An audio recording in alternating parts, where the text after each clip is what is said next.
Aquí no hemos podido terminar el texto porque es un poco está incompleto y es un poco complicado. Las páginas están cortadas, entonces vamos a ser un poco detallado, bueno, un poco resumido de lo que he podido analizar. Voy a compartir este documento y vamos a repasar pues de forma directa con el texto de la didáctica. Bueno, ok. Entonces empezamos con esto que es la didáctica de las artes visuales en la educación infantil.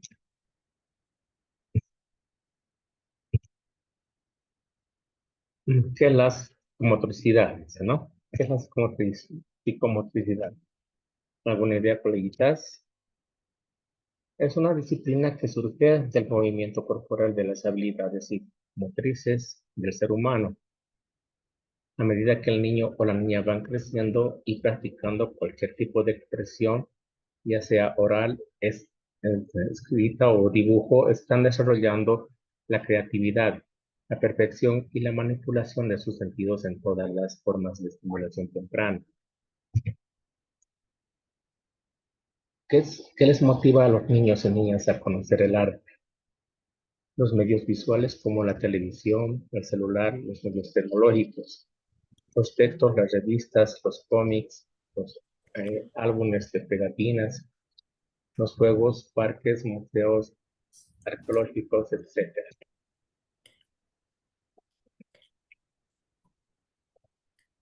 Motivar para qué. Esta es la tabla de acuerdo al desarrollo infantil en el año. Vamos a ver cómo se, cómo son las etapas del desarrollo infantil, de la creatividad, de la expresión del niño, no niño, ¿no? De 1 a 2 años, de la primera fase o la etapa de los patrones, que empiezan los niños con los garabatos. Su modo de expresión son las líneas sin sentidos, no hay coordinación en lo que, o coherencia con lo que quieren representar los dibujos. Solo empiezan a garabatear con trazos en formas desordenadas, ¿no? Es de primero de 1 a 2 años. La segunda fase, de 2 a 3 años, son fases de figuras que demuestran garabatos y diagramas, donde podemos observar algunos puntos, líneas, comienzan a dar nombres a sus dibujos.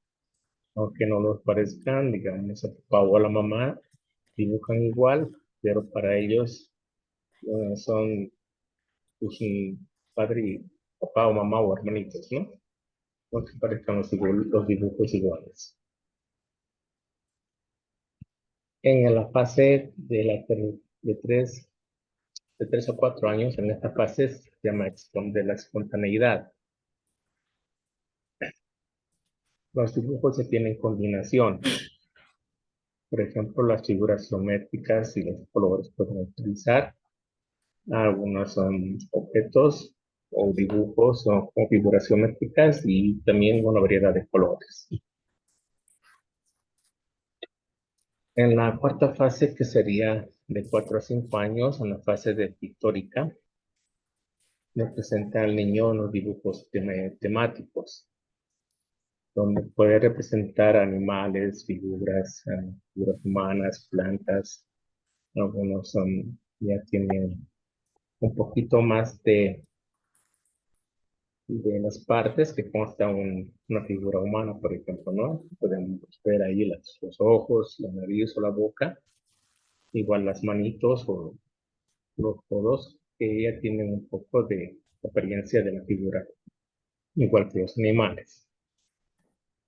Y la última fase, que es de 6 años para adelante, de 6 años a 7 años, tiene una fase creativa, donde el estudiante o el niño ya puede utilizar algunas partes dándole un poco de tridimensionalidad utilizando sombras y tonos. También amplía más su visión de dibujo con el paisaje, aumentando figuras y elementos a un dibujo.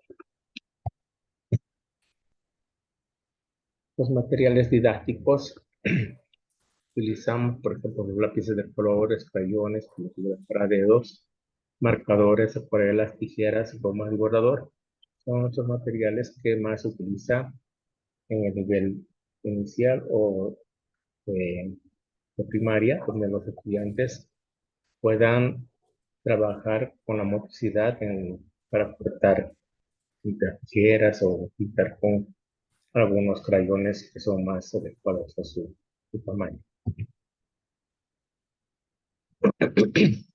Estas son las, bueno, también podemos ver aquí cómo se clasifica, ¿no? Que es el garabato o las etapas del dibujo infantil.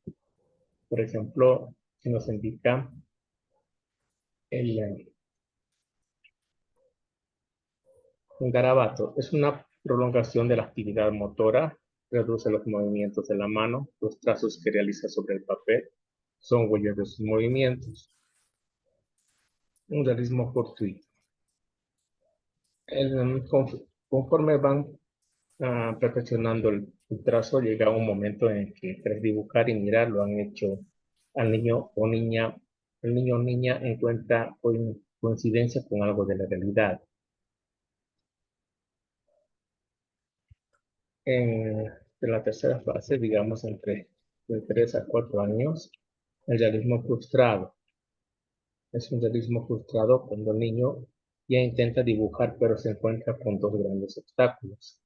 El motor quiere llegar con trazo hasta un punto determinado, pero no puede tenerlo. La atención por su carácter limitado y con continuo solo dibuja algunos detalles que parecen grandes y sin proporciones. En la cuarta fase, que era el realismo intelectual, perdón, realismo intelectual, ya es un dibujo realista, pero no dibuja lo que ve, sino lo que sabe. Aparece también el abatamiento. Esto implica un exceso de síntesis, ya que el niño tiene en cuenta todos los puntos de vista. Y por último está el realismo visual. Este último, ya que es un inicio hacia un dibujo más adulto, donde empieza a dominar las reglas de la perspectiva y se atiende al modelo. Esta es la evolución del dibujo del niño a medida que va practicando la manipulación, la psicomotricidad del trabajo de los niños, pues van desarrollando su capacidad intelectual y creativa del estudiante, ¿no? ¿Tienen alguna pregunta por aquí, coleguitas? ¿Sí? Bueno, continuamos con esto. ¿Qué es la dicronía? La dicronía del dibujo. El dibujo evoluciona según se va produciendo y desarrollando del niño y la niña, tanto cognitivo como motor y psicológico. Hemos dicho que estas son las fases que tiene un niño según su creatividad, ¿no? Los primeros 18 o primeros años, de 1 a 4 años, van haciendo garabatos. El preesquemático es de 4 a 6 o 7 años, que tiene un dibujo simbólico, pero no es tan real, que le pueden nombrar a las figuras como son, pero no parecen, ¿no? El esquemático de 7 o de 6 años a 9 años, que ya le da más paisaje y proporción a las figuras. En el realismo gráfico de 9 a 12 años está donde ya el niño puede dibujar, pero dándole más detalles en cuanto a sus figuras, la figura humana, con las partes del cuerpo humano, con la vestimenta, un poco más de creatividad con el paisaje y los entornos. Y por último está de 12 a 13 años, el pseudonaturalismo, donde el niño puede crear un cuento, algo que pueda darle movimiento a las figuras. De una realidad puede ir pintando de acuerdo a una historia, puede utilizar una historia para que pueda plasmar en sus ideas y darle un poco más de movimiento a las figuras, ¿no? Bueno, esto sería todo por este tema. ¿Tienen alguna pregunta por estos coleguitas de estos contenidos?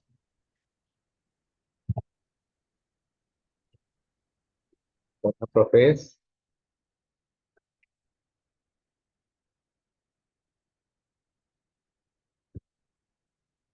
Buenas noches. ¿Cómo están, coleguitas? ¿Se escuchan? Sí, Licen, se escucha. Ya, bueno, eso lo he podido sacar del texto de la didáctica de las artes plásticas, ¿no?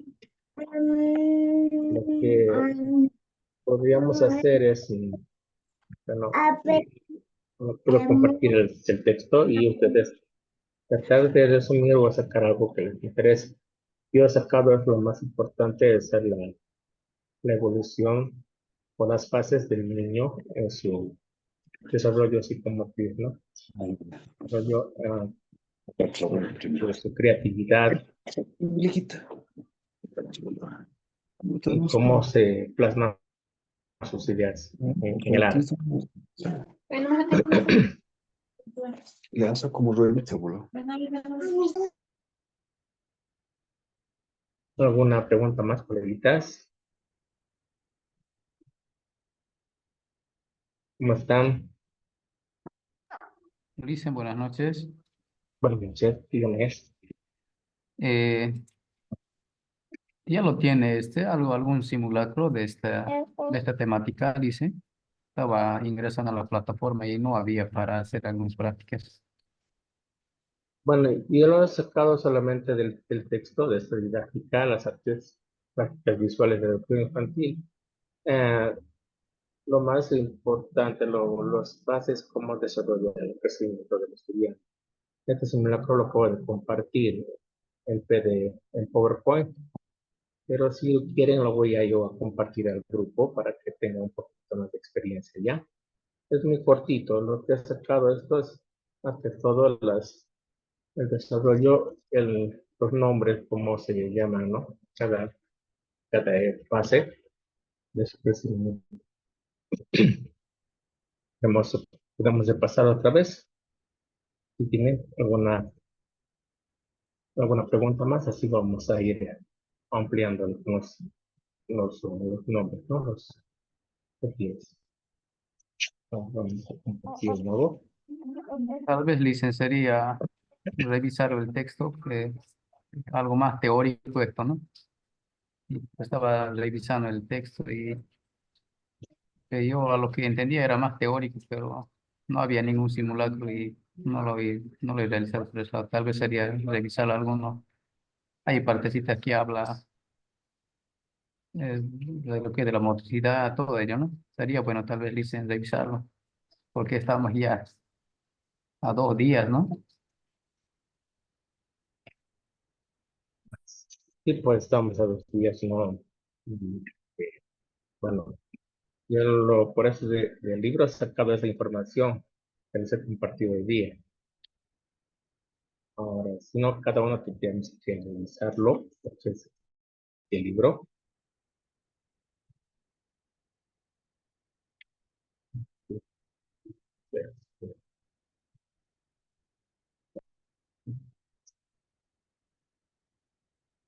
Es el libro, ¿no? Aquí están los índices. Bueno, los índices que nos indican la importancia de la educación. Eh,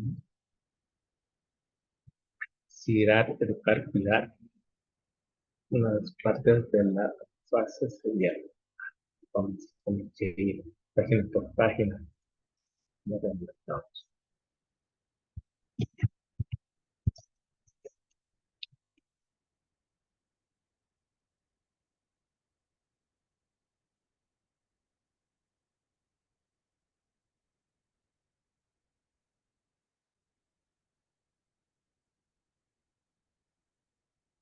de la creatividad y de la presentación de sus desarrollo.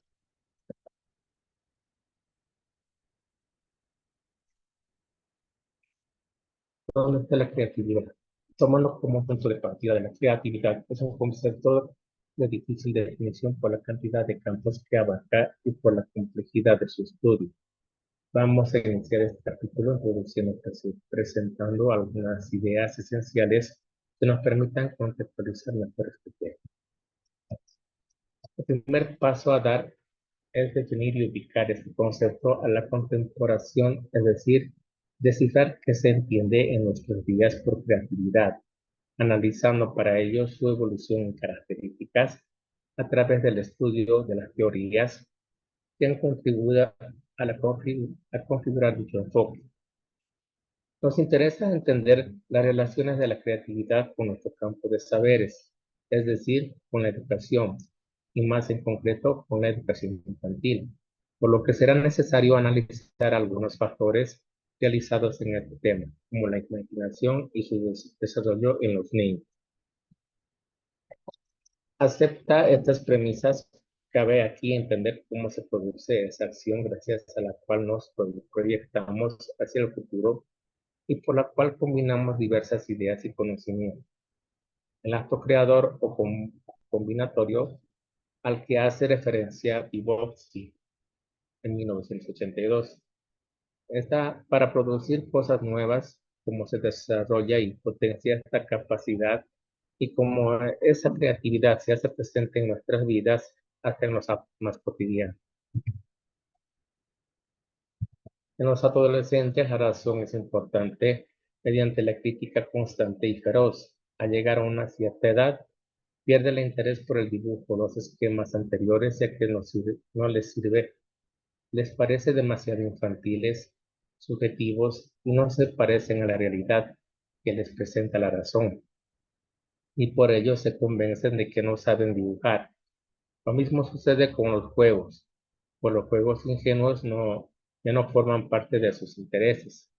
Por eso es esencial en todas las fases del desarrollo del niño la motivación interna y externa. Y para ello es fundamental el papel del profesor.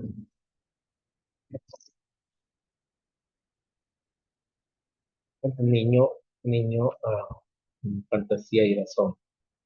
El adulto razona y no tiene fantasías, ¿no?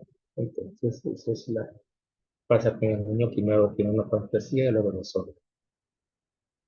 Cuando somos adultos, nosotros razonamos y después queremos hacer alguna cosa, ¿no? Con la creatividad. Relaciones entre fantasía y razón en el niño y el adulto. Metodologías para el desarrollo de la creatividad infantil a través del juego.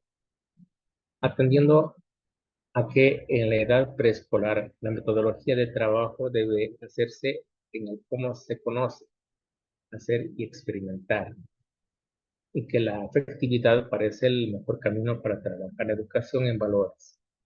Las actividades y juegos cooperativos se presentan como excelentes herramientas para el desarrollo de la creatividad en alumnos de edad preescolar. Diversos estudios de Maite Garibaldi de 2011 corroboran esta propuesta. Su investigación sobre creatividad en niños y niñas de edad preescolar a través de juegos cooperativos creativos diseñados diseñados para tales motivación. A veces las páginas se saltan.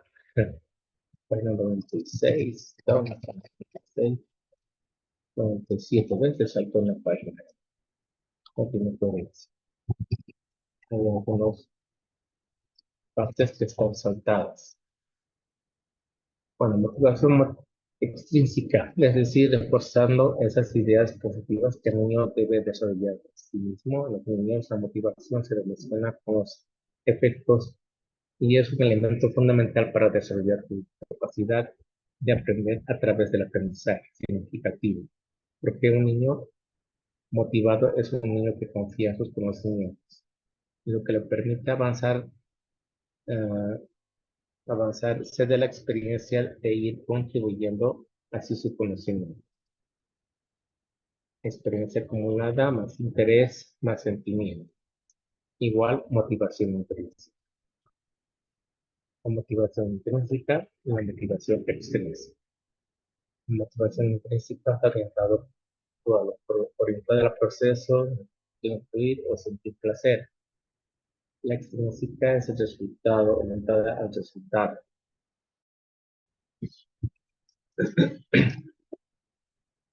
Todo eso correlaciona o se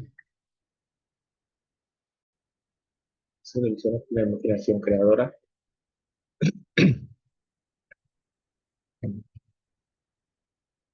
Otras estrategias que el profesor puede seguir en sus clases, partiendo siempre de que la visión del niño será siempre diferente a la del adulto.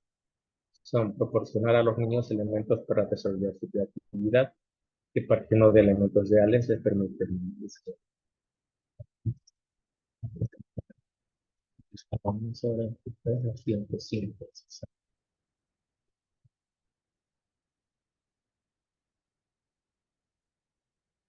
Tipos de individuos creativos. Solucionador de problemas, el sujeto de persona y el objeto. Artista, nueva obra, producto, proceso, creativo como forma de vida, inventores, diseñadores, los artistas. Esta lista podría ser aplicada o categorizada en muy diversas formas. Una de ellas es pensando en los criterios de Kraft de 2015, llaman fuerzas creativas, que en definitiva son aquellas que dependiendo de cada personalidad, sirven para iniciar el proceso mecánico de mecanismos creativos, es decir, crear, competir, colaborar y controlar. Estas fuerzas creativas son asociadas por el autor a estilos creativos diferentes que él ha dominado como el artista, el atleta, el sabio o el ingeniero. En realidad, el autor propone estos elementos como el punto de arranque el sistema porque utiliza esta teoría para definir el líder creativo, pero que en sí es no o debería ser un profesor o maestro en el que día a día debe afrontar de forma creativa múltiples y diversos desafíos, pues sin duda un líder es un líder creativo. Lo que sucede es que se trata de un líder especial porque en realidad presenta o debe presentar características de los cuatro tipos de líderes a los que hemos hecho mención. Por ejemplo, centrémonos en la fuerza creativa y en la figura del artista. A pesar de ser dos formas diferentes de caracterización, las que hemos referido anteriormente, por un lado, Balkin, centrado en las tipologías generales de personas creativas, por otro lado, de Kraft, centrado en las tipologías dentro de un elemento de esta categoría. Podemos sumar sus ideas y definir al artista como pues, nos hace un poco complicado. ¿Verdad?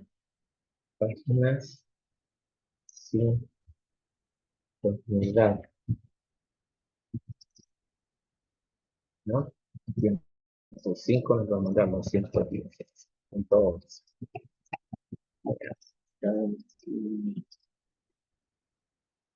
las páginas cortadas como filtros.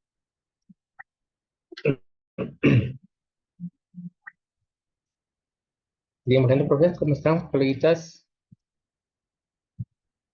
Continuamos con la lectura. El diseño curricular de la educación infantil.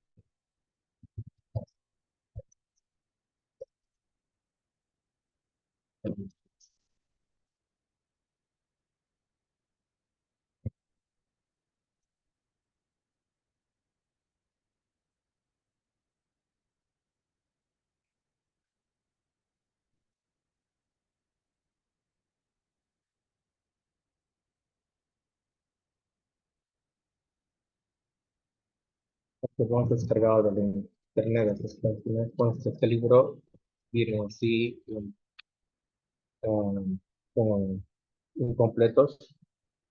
No sé cómo lo han elaborado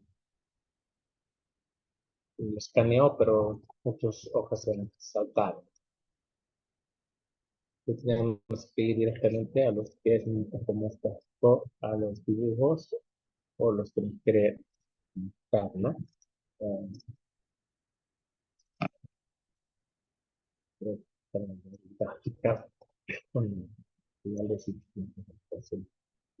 visual.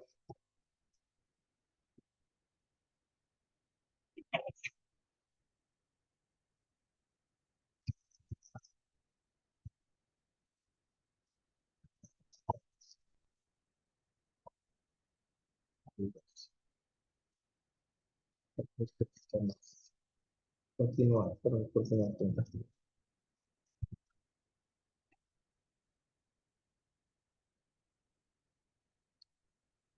sale sobre los materiales o fundamentos de conceptos formales y lingüísticos básicos de las artes visuales, espacio, color, elementos gráficos, luz y volumen.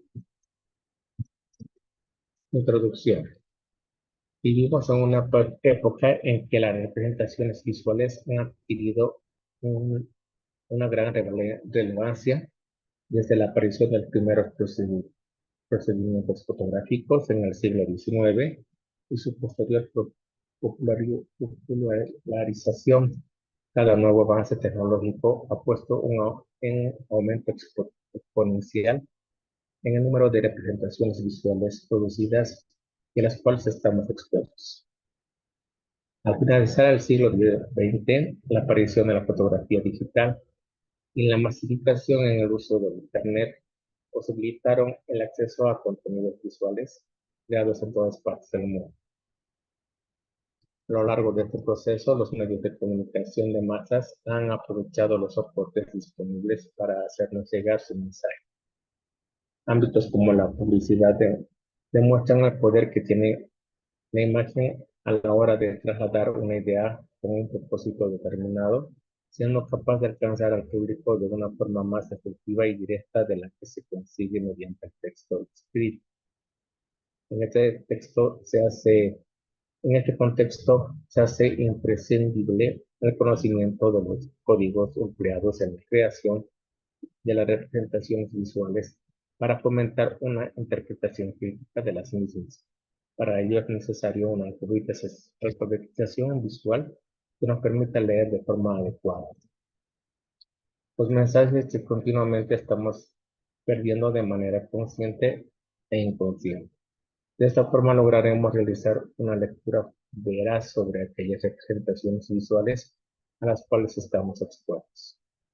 En este capítulo abandonaremos brevemente los principales elementos del lenguaje visual y estudiaremos una de las principales teorías de la forma nacida a inicios del siglo XX y que aún hoy sigue marcando el estudio de las representaciones visuales. La alfabetidad visual. Toda representación visual está conformada por diferentes elementos compositivos, como el color, la línea de horizonte, la textura, la distribución de los elementos, la escala, etc.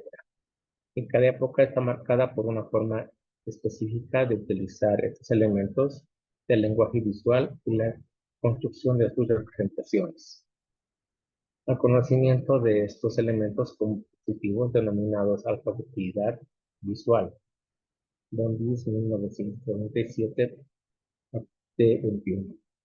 Se trata de un código que se establece como forma de comunicación en un medio social concreto y delimitado en el tiempo.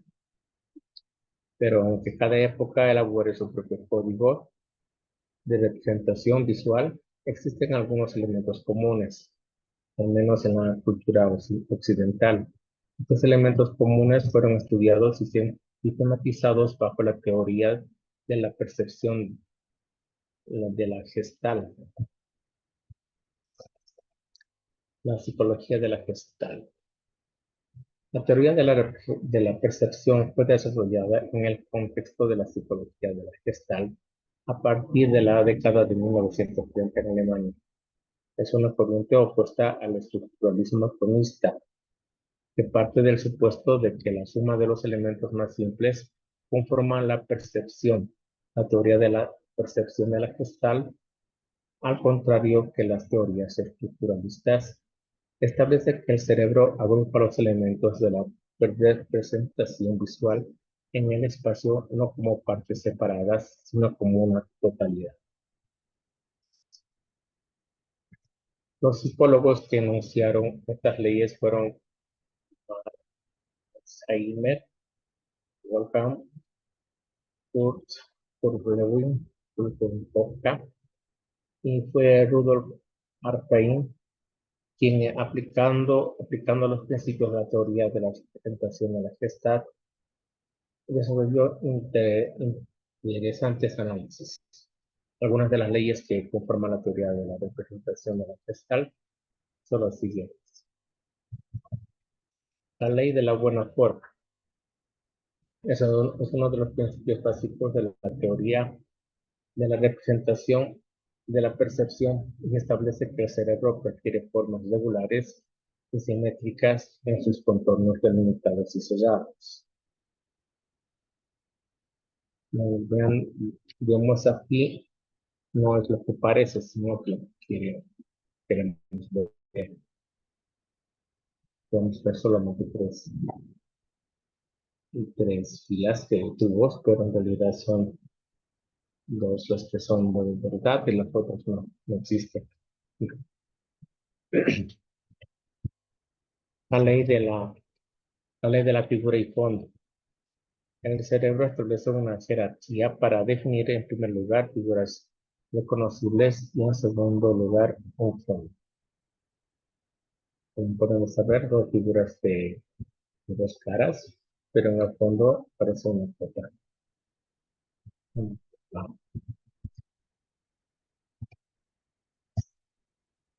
La ley de la figura y el fondo. La ley de la organización. El cerebro automáticamente al enfrentarse a un grupo de figuras, las organiza de acuerdo a su tamaño, forma, color, perspectiva, profundidad, debido a que prefiere formas estructurales y organizadas y estables. La ley de la organización.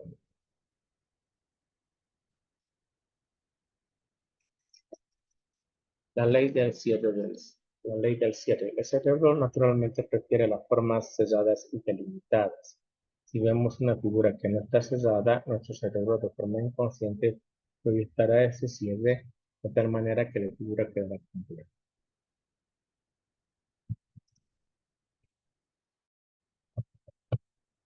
La ley del contraste. Cuando un cerebro analiza una figura, su posición en el espacio influirá en la percepción del resto de los objetos que rodean esa figura.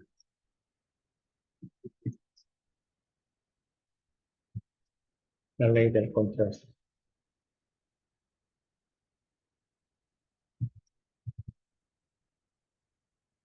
La ley de la proximidad.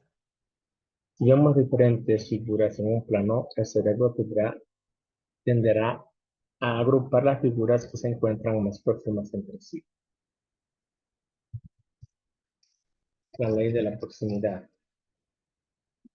La influencia de la teoría de la percepción de Gestalt ha servido para organizar y estructurar el trabajo de disciplinas tan diversas como el marketing, la comunicación, la arquitectura, la fotografía publicitaria, el diseño, el urbanismo, entre otros. Además, adoptó valiosos estudios experimentales en el campo de la percepción, descubriendo cómo el órgano de la visión y el cerebro interpreta los datos visuales que recibe. Conceptos formales lingüísticos básicos en el lenguaje visual. En el lenguaje visual existe una unidad mínima de representación a partir de las cuales se generan todas las posiciones posibles. El punto. Es la unidad mínima de comunicación visual a partir de la cual se derivan los demás. En las artes plásticas supone el contacto directo entre el material y el soporte y se define por el contraste visual que se establece entre estos dos elementos. Un único punto de forma aislada llama poderosamente la atención de la mirada. Los puntos sugieren al espectador una conexión entre los mismos. Se crea una asociación psicológica entre elementos iguales e intuitivamente buscamos su unión a través de la línea.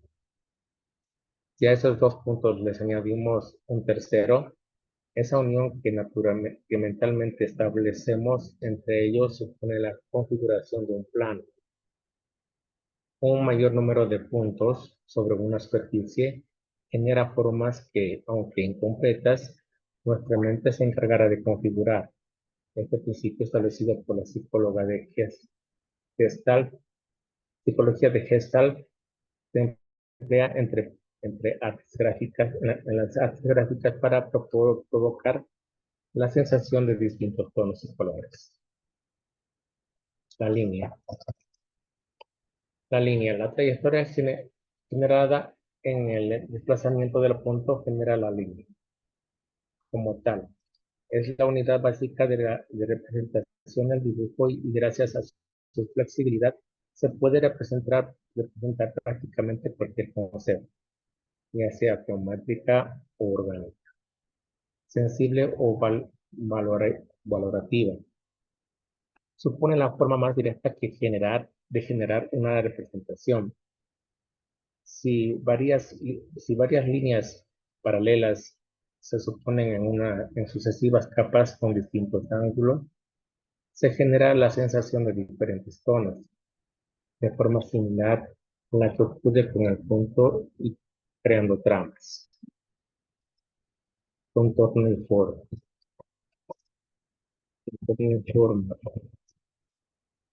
El contorno es producido por una o varias líneas que limitan una figura o forma. La forma, por tanto, es inherente al contorno y viceversa. Existen tres contornos básicos: el cuadrado, el círculo, el triángulo, y es a partir de su variación como se produce infinidad de nuevas formas. Dirección. La dirección es el sentido que sigue la forma en relación a nuestra percepción visual. Está determinada por otras cosas como la atracción que el peso del resto de elementos vecinos ejercen una representación visual integrada por varias formas, puede tener múltiples direcciones en su posición, lo que dará mayor dinamismo. Otros elementos importantes que determinan la dirección son el punto de fuga y las líneas de horizonte. La textura. Denominamos textura a la apariencia externa de la estructura de los materiales. La textura puede ser creada intencionalmente y es un elemento más de la alfabeticidad visual que otorga mayor expresividad y riqueza en su creación. Existen dos tipos de textura, la táctil y la visual. La táctil tiene una presencia física y puede percibirse tocando la superficie. La textura visual la encontramos sobre todo en pintura, grabado, ilustraciones, etc. Se representa sobre una superficie plana simulando distintas superficies. Su utilización apela directamente a la experiencia estética derivada de las sensaciones que la contemplación o el reconocimiento táctil de las texturas produce. Escala. La escala es una convención matemática utilizada para relacionar diversos objetos en un plano.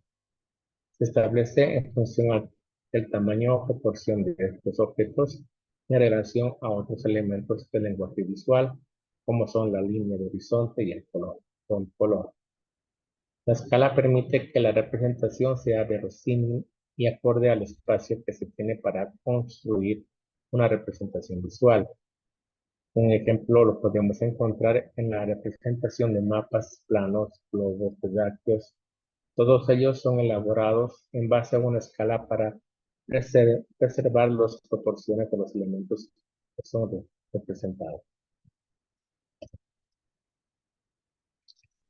Movimiento. El movimiento es un elemento del lenguaje visual, sugiere dinamismo y dirección en la representación visual, tanto bidimensional como tridimensional. Toda representación visual posee movimiento, que podemos percibir en mayor o menor grado. La ausencia de movimiento es también un indicativo importante a la hora de analizar una representación visual. El movimiento puede darnos sensación de velocidad, aceleración, precipitación, etc. La dirección del movimiento puede realizarse en relación a los 360 grados y se determina mediante la dirección. Como parte del lenguaje visual, es una convención y por tanto su utilización no es accidental. El plano. El plano es un elemento visual geométrico bidimensional. Junto con el punto y la línea constituyen los elementos básicos de la alfabeticidad visual y surge con la presencia de al menos 3 puntos. El plano permite realizar cualquier tipo de representación, ya sea un dibujo, una fotografía publicitaria, una ilustración, etc. Sus cualidades son simples, no tienen profundidad, solo largo y ancho. La representación visual utilizará diversos elementos como la escala, el contorno, el color o la línea para trabajar sobre el plano. Estructuras mínimas de un plano en la elaboración.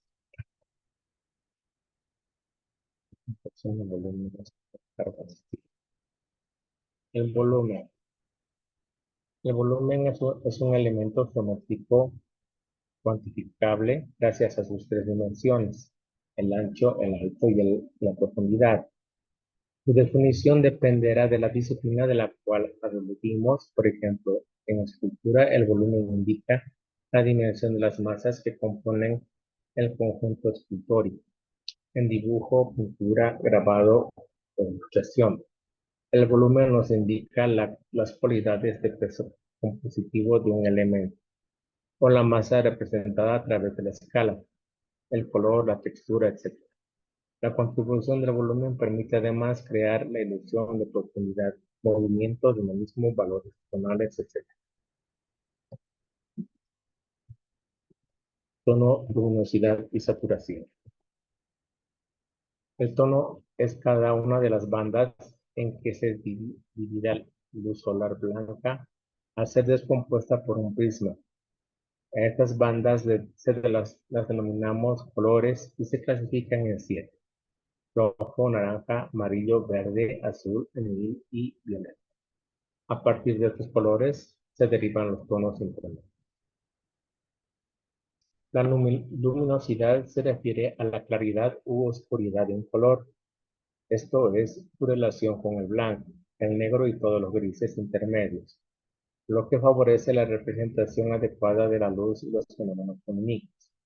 Por último, la saturación se refiere a la pureza del color. Cuanto más intensa es la saturación del color, tanto más emotivo y expresivo será. El color saturado es el que más utilizan los niños.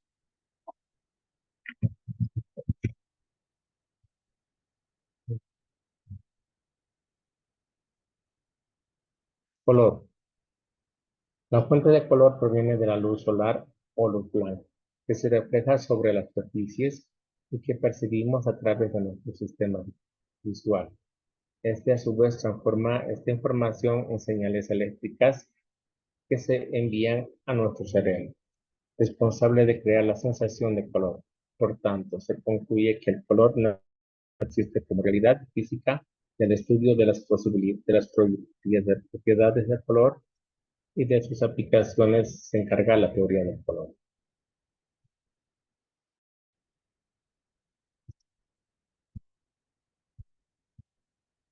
Teoría de los colores. La historia del color ha sido desarrollada paralelamente al desarrollo de la investigación científica, en concreto de la óptica y la física. No existe una teoría del color, sino que existen diversas teorías que explican cómo percibimos el color y cómo la construimos. Pasaremos a revisar a tres de los principales investigadores en torno al color: Newton, Goethe y Jung. Aunque hay que tener presentes que existen muchos más investigadores como Wilhelm Ostwald, Rosenstiels y Julia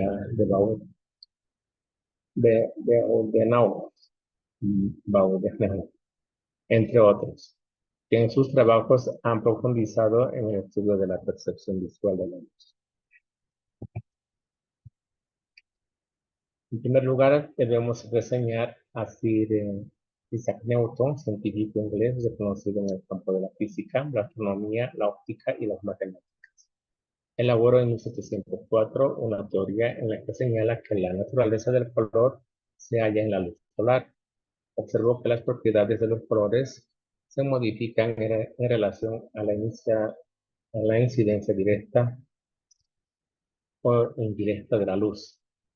Uno de sus experimentos más famosos fue la descomposición de la luz blanca a través de un prisma, obteniendo de esta manera el espectro luminoso que le permitió desarrollar su teoría del color corpuscular.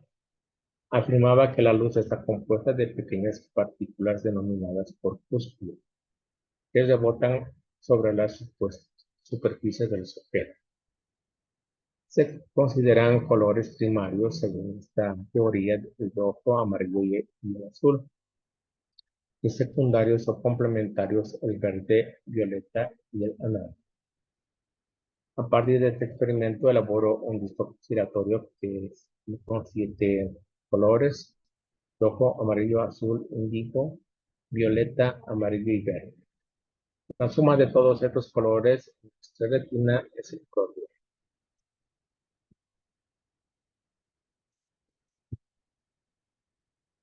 Johann Wolfgang von Goethe fue un erudito alemán que publicó en 1791 un libro titulado La teoría de los colores.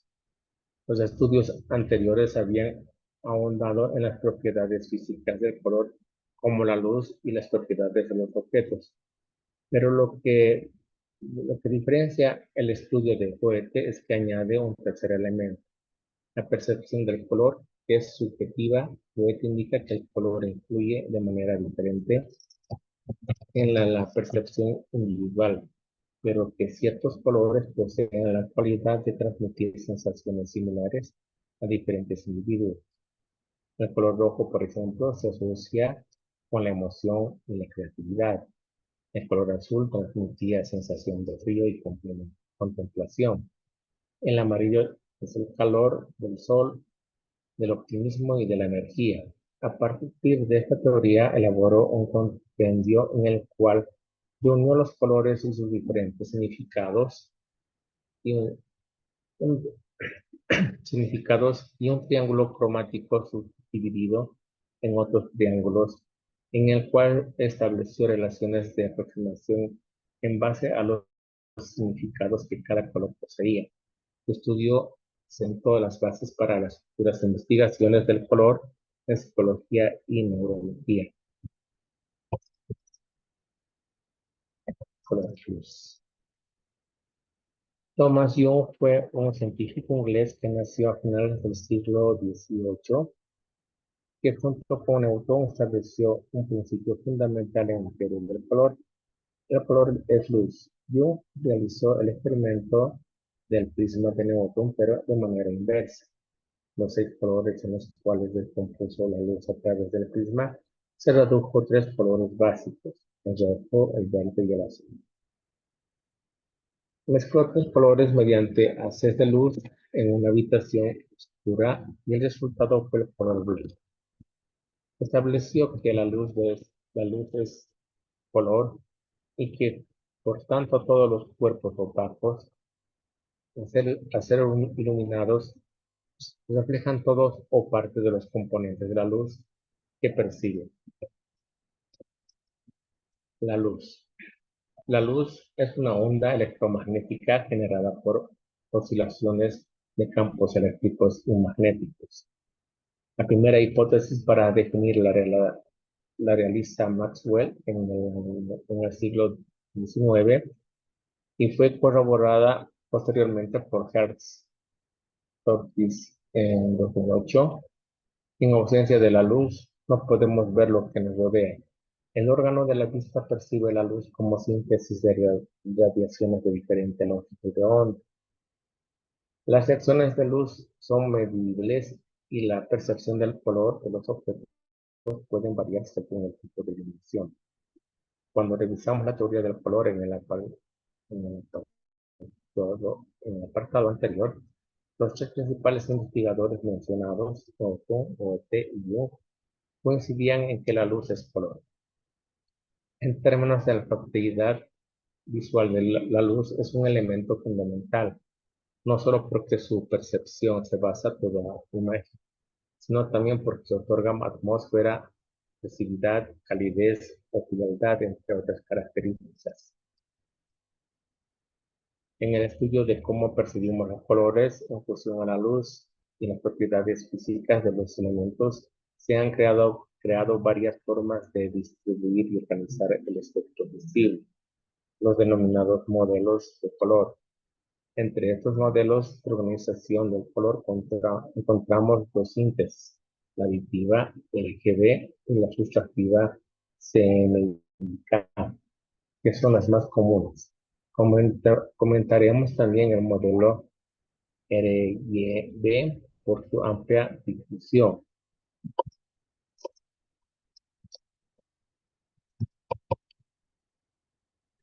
Síntesis aditiva. La síntesis aditiva es una actuación conjunta de estímulos de color sobre radiación mediante la luz. Es por lo tanto la mezcla de distintas luces de color. Se utiliza en aparatos eléctricos como televisores, pantallas del ordenador y se producen debido a variaciones de intensidad de las luces de los colores primarios, el verde, rojo y el azul. El conocido como espacio de color RGB por sus denominaciones inglesas red, green y blue. Síntesis sustractiva. La síntesis sustractiva se refiere a la mezcla de pigmentos sólidos de diferentes colores que actúan de forma diferente que la mezcla de las luces. Los cuatro colores primarios sustractivos son el cian, el magenta y el amarillo. Colores primarios. Y el amarillo, al que se añade el negro. Esta síntesis es la base de cualquier imagen sobre el papel y se utiliza en imprenta o una mezcla de pinturas. El modelo RYB. El modelo RYB es un tipo de síntesis en la que los colores primarios son el rojo, amarillo y azul. Red, yellow y blue. Se basa en los primeros estudios sobre la teoría del color de Newton y ha sido ampliamente empleado principalmente en el ámbito pictórico como referencia en la constitución de tonos. Sin embargo, estudios posteriores demostraron su introducción y fue sustituido por el modelo CMYK, mucho más precisos, sobre todo en imprenta. A pesar de esto, en ocasiones es más fácil partir de un modelo RYB que de uno el CMYK en trabajos prácticos, ya que se suelen emplear de forma más común los rojos, azules y los magentas y cian. La organización visual, composición. Las representaciones visual son más aleatorias. Esto significa que cuando contemplamos una ilustración, una pintura, un conjunto escultórico, un video, una fotografía, etc., estamos contemplando una serie de elementos que han sido dispuestos de forma intencionada por el autor de esa obra. La intencionalidad para que resulte objetiva y produzca los efectos deseados en quien la contempla debe poseer el control entre los medios técnicos y las connotaciones que se transmiten a través de los elementos compositivos.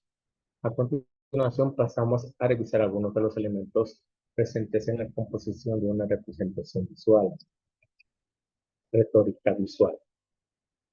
Según la definición de María Acaso, la retórica visual es la herramienta de organización que se utiliza para interconectar los distintos significados de los componentes del producto visual.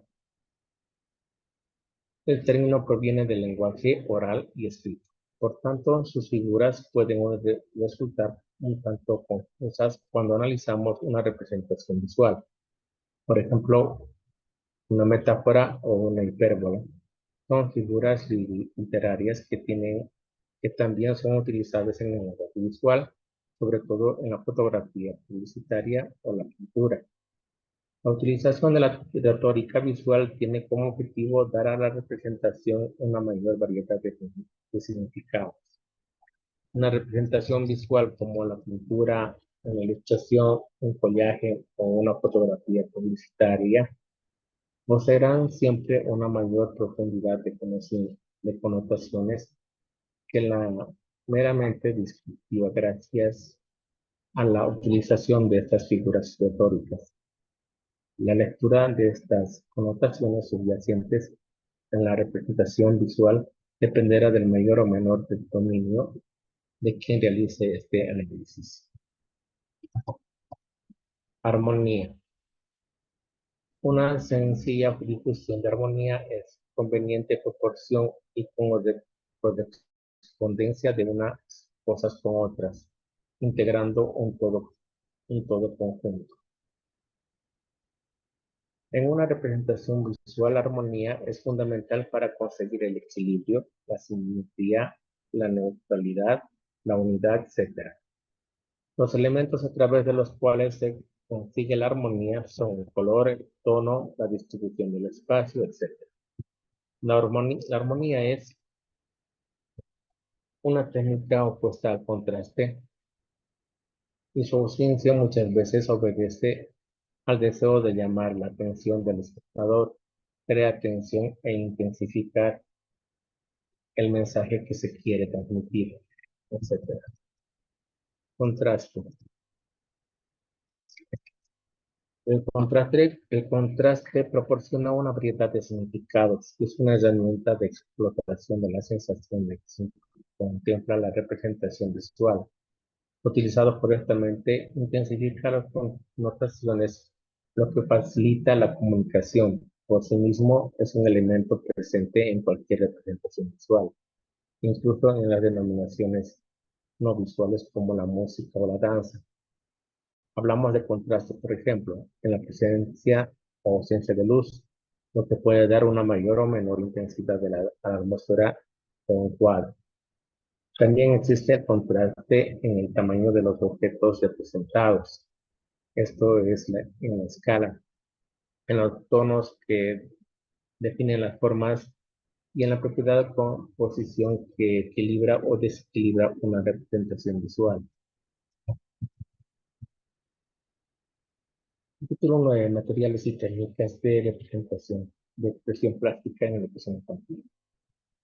Aquí continuaremos el día de mañana, profesores. Coleguitas, yo voy a tocar algunas preguntas de lo que hemos visto hasta aquí. Les voy a hacer un simulacro de lo que hemos visto de los colores, teoría del color. ¿Está bien, colegas? Buenas noches. Mañana continuaremos desde el capítulo 9.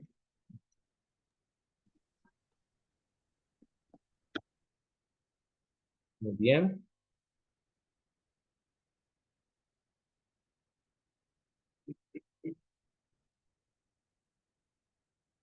¿Cómo están? Buenas noches, profes. Buenas noches. Voy a realizar un cuestionario, un simulacro sobre lo que hemos acabado de ver y les voy a compartir el día de mañana. Y lo que continuamos mañana vamos a quedar desde el capítulo 9. ¿Está bien? ¿Tienen alguna pregunta por aquí, coleguitas? Está correcto, Está Luis, bien. gracias. ¿Ya? ¿No hay ninguna pregunta sobre la teoría del color? ¿Todo está bien? Ok. Ya, no hay problema. Mañana entonces continuamos desde el capítulo 9. Muy bien. De todas formas, voy a compartirles lo que les he mandado, la parte de la primera, la introducción a lo que es las fases, ¿no? Del desarrollo infantil. Eso lo van a tener como un PDF también. Muy bien. También dice, esperamos los diapositivas. Bien. Luego entonces, coleguitas, que les vaya bien. Mañana continuamos a la misma hora. Hasta mañana. Hasta mañana.